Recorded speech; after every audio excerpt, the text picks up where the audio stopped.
ஓகேங்களா.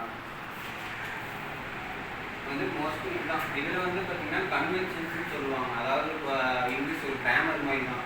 ஒரு இங்கிலீஷ் நீங்கள் நல்லா பேசுனா அது வந்து உங்களுக்கு கிராமர் தெரிஞ்சிருக்கும். அதே மாதிரி தான் ஒரு கோடிங் நீங்கள் கரெக்டாக பண்ணுறீங்கன்னா அது வந்து உங்களுக்கு கன்வென்ஷன்ஸ் தெரிஞ்சுக்கணும். ஃபஸ்ட்டு பார்த்தீங்கன்னா நான் ஒரு சில கண்டிஷன் கன்வென்ஷன்ஸ் சொல்கிறேன். ஏன்னா அது வந்து நிறைய 20-30 கன்வென்ஷன்ஸ் மேஜராக நான் யூஸ் பண்ணுறேன் அப்படின்னு சொல்லலாம்.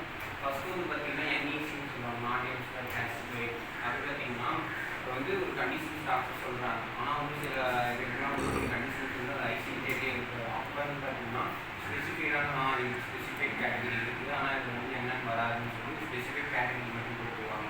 அடுத்தது வந்து நாட் அலர்ஜி ஸ்பெசிஃபிக். இப்போ வந்து நார்மலாக இந்த டிசீஸ் என்னன்னே தெரியல, பேசிக்காக இருக்குது, ஆனால் இதோட ஸ்பெசிஃபிக் கண்டிஷன்ஸ் வந்து நமக்கு என்னென்னு தெரியலங்கிறது வந்து அன்ஸ்பெசிஃபைடாக கொடுத்துருக்கோம். ஓகேங்களா.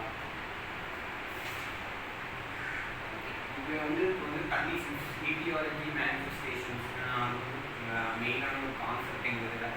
ஈட்டியாலஜினா என்னன்னு பார்த்தீங்கன்னா வந்து ஒரு கண்டிஷன்ஸ் ஒரு டிசீஸ் வருதுன்னா அதுக்கான ரீசன் தான் வந்து பார்த்தீங்கன்னா இந்த ஈட்டியாலஜிங்கிறது. மேனிஃபெஸ்டேஷன்னா வந்து என்னன்னா அதனால் உருவாகிற சைடு